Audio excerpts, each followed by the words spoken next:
Hey y'all, this is Dr. Jeremy Sharp. Welcome to the Testing Psychologist podcast, episode number 13.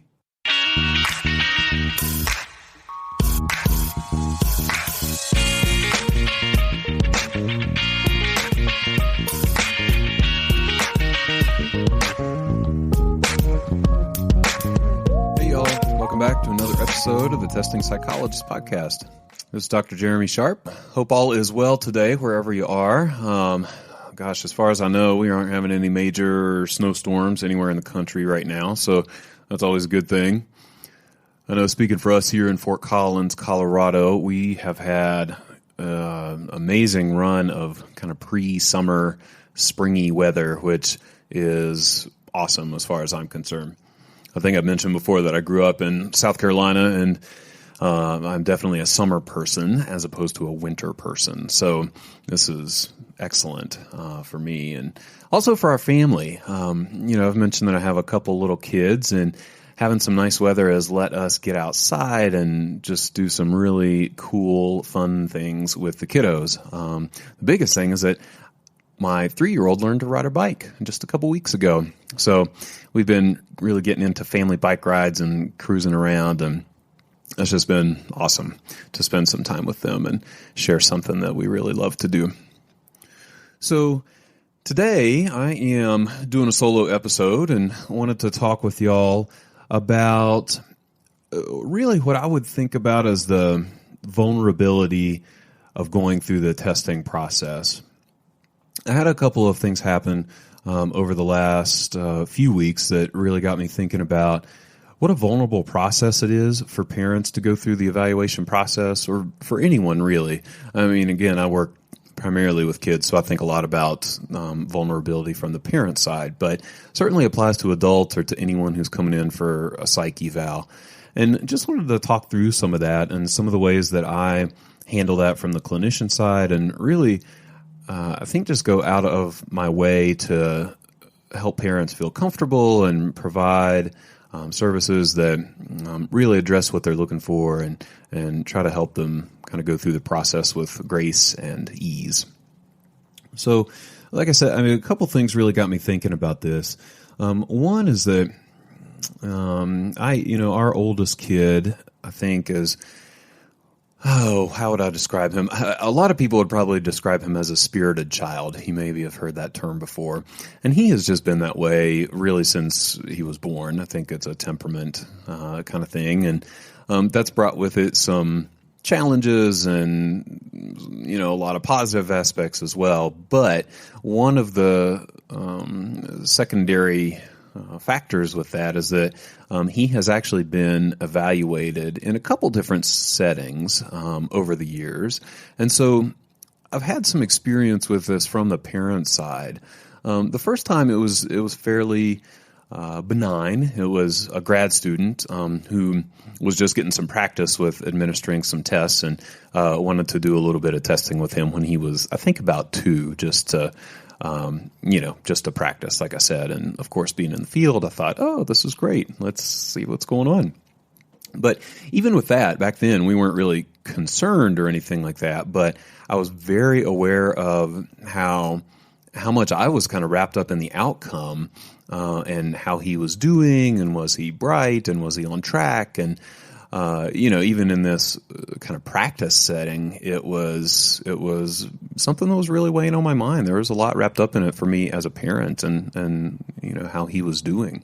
So that was kind of my first experience with that. And then later down the road, it was probably, I think when he was 4, we took him to occupational therapy for the first time, and I was the one that took him to that appointment. And we had been having some trouble with him, just getting overwhelmed in the classroom and sort of striking out at other kids and yelling and kind of melting down and stuff like that.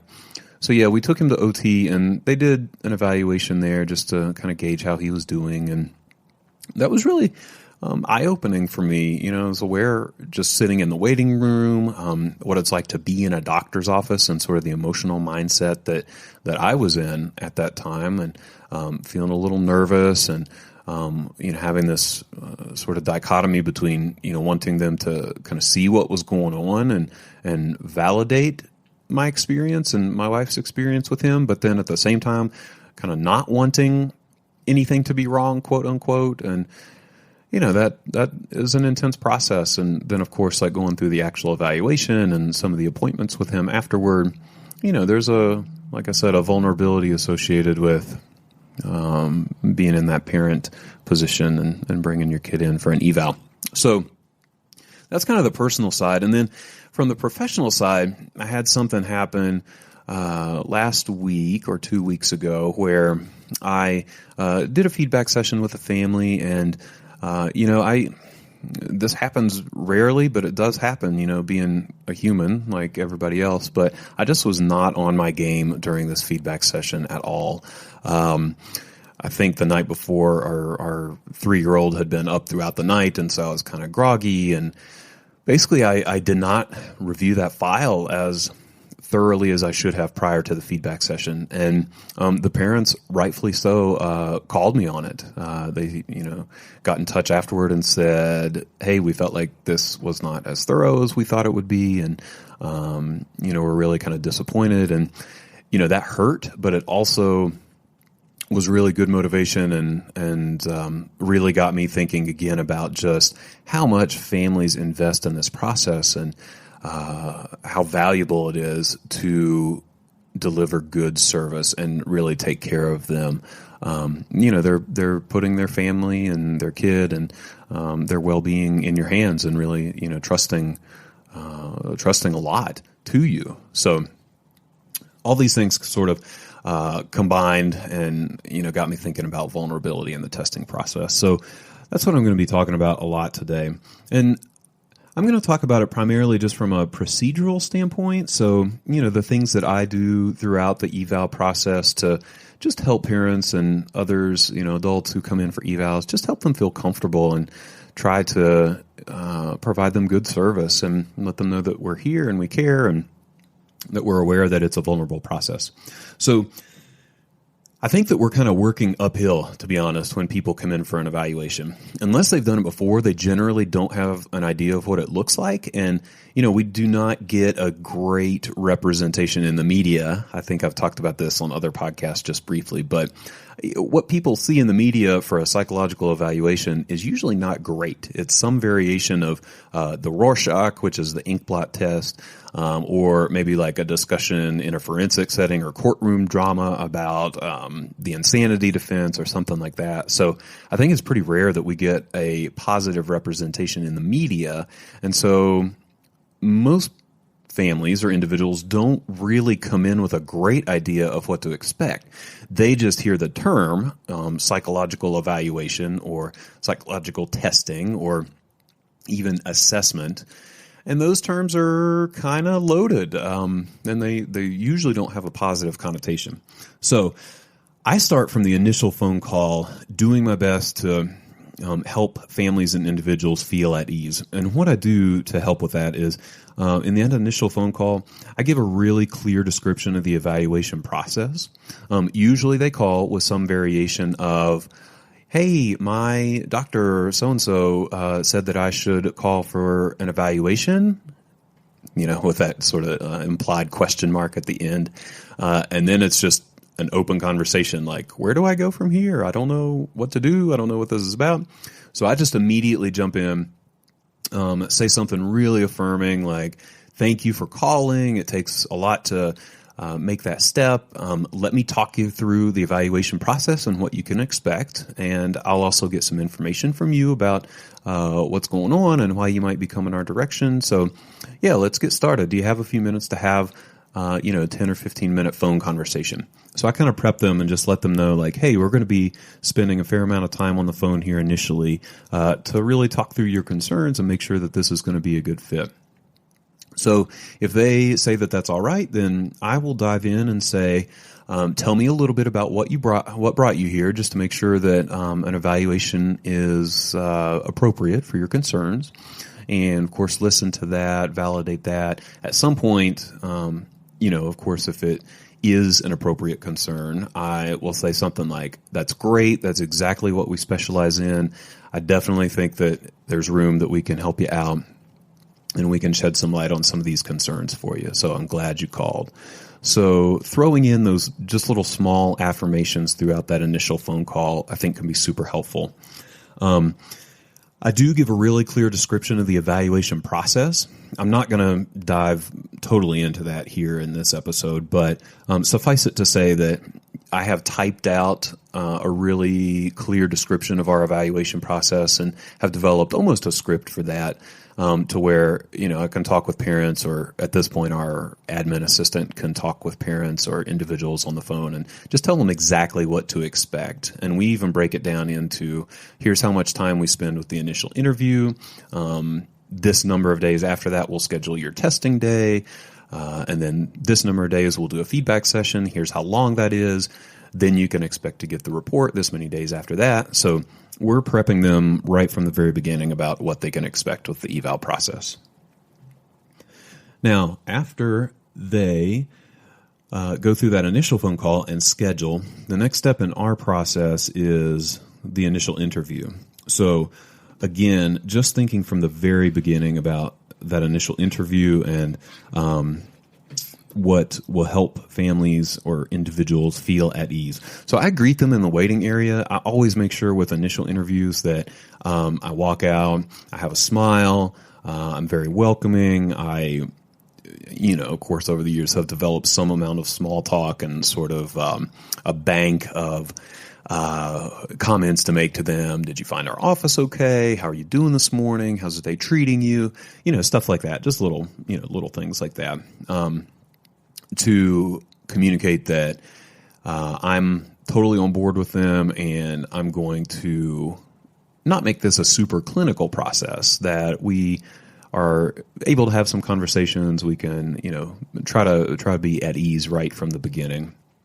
And that sounds pretty basic and pretty simple, but that is something I think as we greet clients over and over for interviews over the years, it can be easy to forget that, and just easy to forget that they are sitting there, especially before the initial interview, probably like really nervous, and unless they've been through it before, really have no idea what to expect. They might, I've had folks come in and think that right in the initial interview, we were going to like hook them up to machines and like do brain scans or draw blood and, stuff like that. So you never know what people might be expecting when they come in for that initial appointment. So like I said, really friendly, cordial greeting in the waiting area. Definitely have some things to chat about, walking back to the office. And then as soon as they sit down, they'll usually ask politely, of course, kind of making conversation, how are you today? And I generally try to actually answer that question. If that's a good opportunity for me to, if our kids did something a little crazy that morning, or, something funny happened, I'll always try to find a way to share that in an appropriate way, not overly disclosing, of course, but, something to connect with them.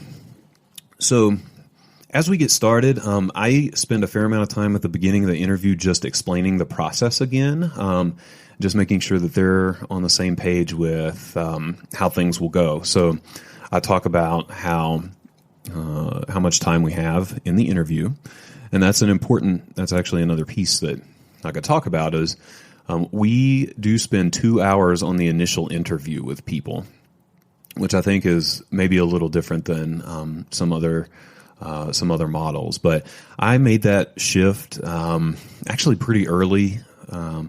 With doing an evaluation like this, I think, with most cases, it's really hard to do a 1 hour interview, or at least it was for me, because by the time I've talked about what's going to happen in the interview and go over confidentiality and office policies, that's burned 15 minutes right there.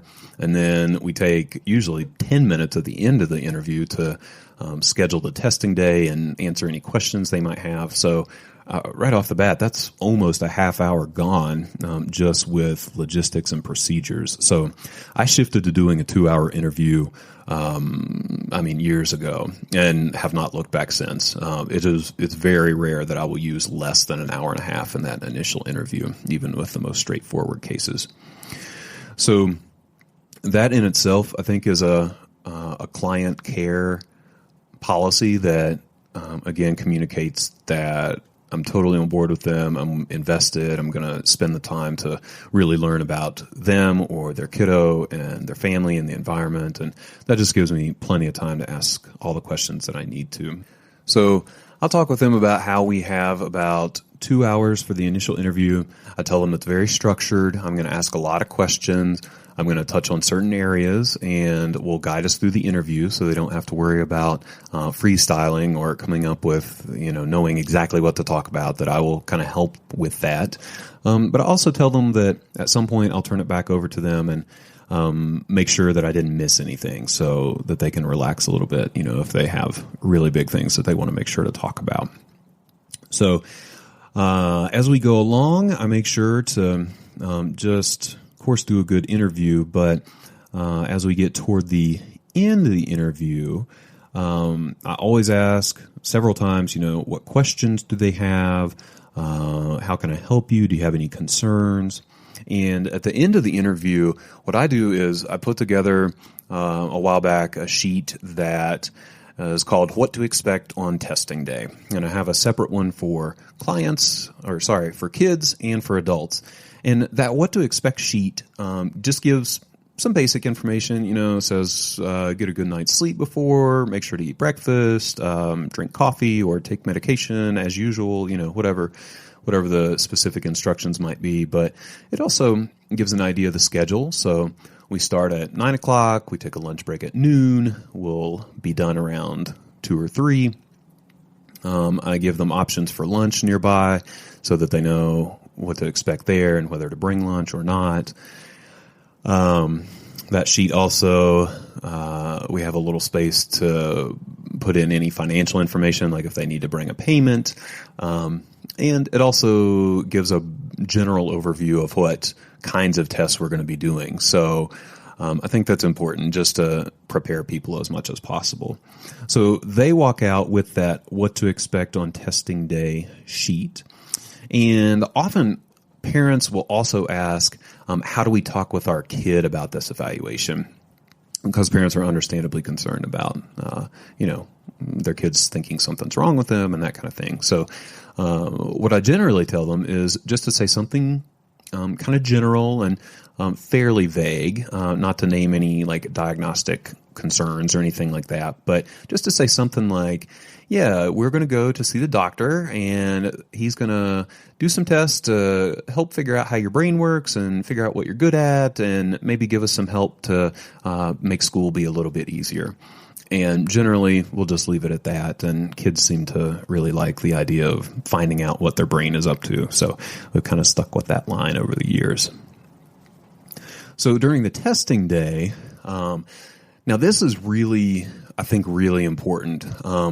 Again, people come in, they have this idea that they're going to be evaluated, and they really have no idea what that will actually be, even though we've given them some sense from the What to Expect on Testing Day sheet. But they come in, and often they are fairly nervous.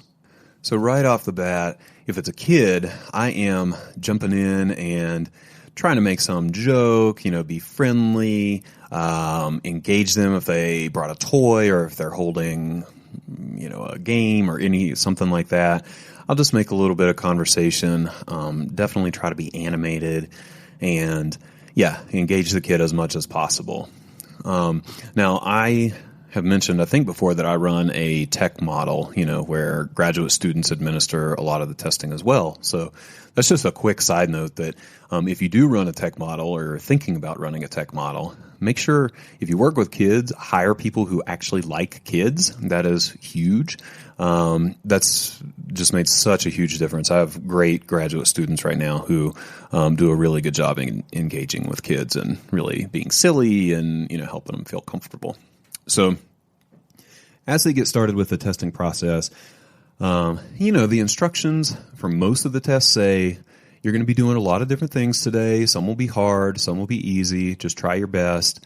And I mean, of course, we read all of that, but I will go above and beyond and just try to reiterate that and break from the script a little bit and try to reassure the client or the kid that hey, things are probably going to be hard at some point.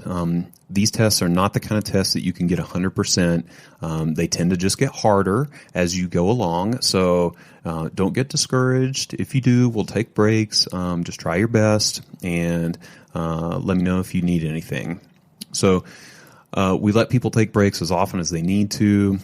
Try to pay really close attention to whether they are getting anxious or frustrated or tired or down on themselves, any of those things, and really being proactive to coach people to take breaks when they need it, even if they're not asking for it. And we do spread the testing day out. We make sure to give a pretty long lunch break. We are in an office park where there's the opportunity to kind of take a walk. There's a coffee shop. So that's getting into environmental things that I think are important. But if you are in the position where you're considering office space or have the opportunity to move or anything like that, I think those are important things to think about when you're doing testing, is to make sure you're in an environment where clients can take off and get a little breather if they need it. So after the testing session is done, then people come back for the feedback. Now, I tend to think that and others do too, the feedback is just a whole separate beast on its own. I will mention there's a great book by Karen Postal. It's called Feedback That Sticks. I will definitely have a link to that in the show notes. And she just goes into so much detail about how to do a good feedback session, how to explain results, how to be compassionate, how to deliver hard results, for low IQ or difficult diagnoses, or things like that. So I will likely do an entirely separate episode just on the feedback session. But generally speaking, you want to be clear, you want to be concise. I tend to spend about 40 to 50% of the feedback session actually talking about results and the tests that we did and explaining those and what they mean, what they looked at. I definitely start with talking about the person's or kid's strengths and really emphasizing those and talking about how those are going to prove helpful in different environments and making some comment about how the strengths, how we can play to people's strengths, especially kids, like in the school environment, what kind of learning environment might be helpful, that kind of thing. So I spend a fair amount of time on strengths before transitioning to what I call challenges. Even using that word challenges for me is very deliberate, rather than using a more maybe clinical model and saying deficit or even weakness, words like that. I tend to stick with challenges or frame it more casually and say, just things that so-and-so is not so good at. So we'll talk through challenges, and then I quickly transition and spend at least half the time on recommendations and what to do, and try to really focus on specific, concrete ideas that folks can take away, so that they have a really good idea after the feedback session, what the next steps are and where to go from that point. So feedback, I think, is really, and the whole demeanor that you employ during that feedback session, I think, is huge. And it's hard to articulate that, but I think it's safe to say that just coming from a place, again, and reminding yourself before you go into a feedback session that this is really vulnerable for folks, and they have no idea what to expect. They might think you're going to tell them exactly what's wrong with them, or that they're crazy. I've heard that a lot. You're going to tell me I'm crazy. Parents are often quite nervous. Individuals are quite nervous. They had, likely no idea what the tests they did were and what they mean. And so just keeping that in mind as you go along. And I will say to them at the beginning of the feedback session, I know I'm jumping around a little bit, but I will say something like, do not hesitate to interrupt me.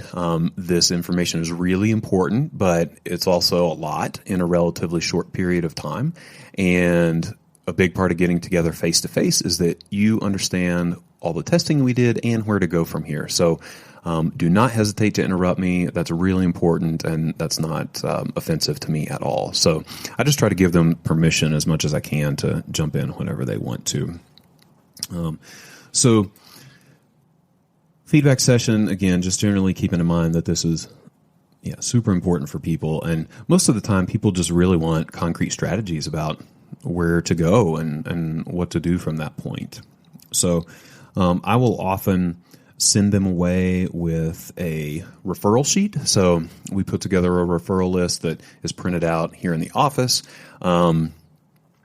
Often, a big part of the feedback is referring folks to other services, either within our own clinic or mostly out in the community, to be honest. So I have a nice lengthy referral list for any number of services that clients might need.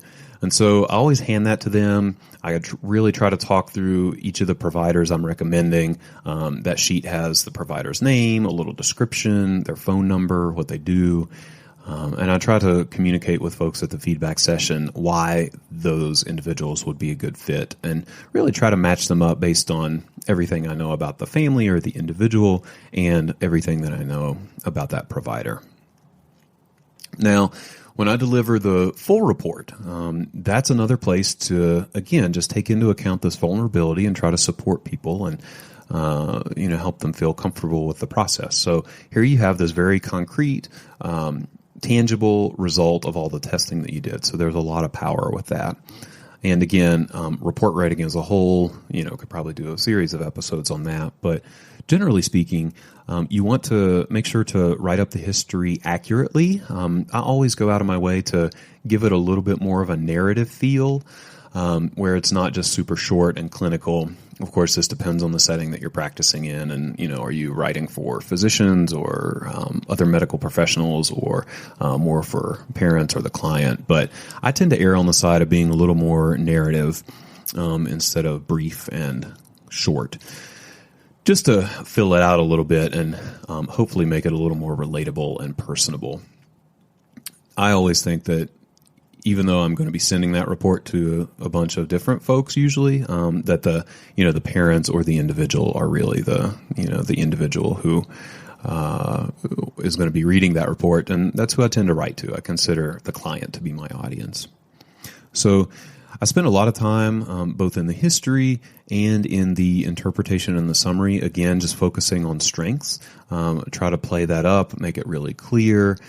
In the history, I have a whole section just on strengths and places that people excel and what they're good at.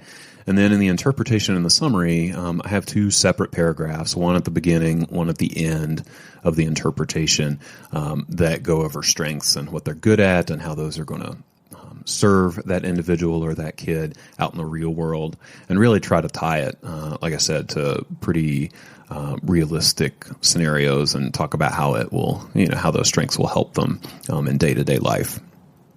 So in the report, like I said, you have a lot of opportunity to talk about strengths, and again, just kind of reassure folks that all is not lost. There is hope.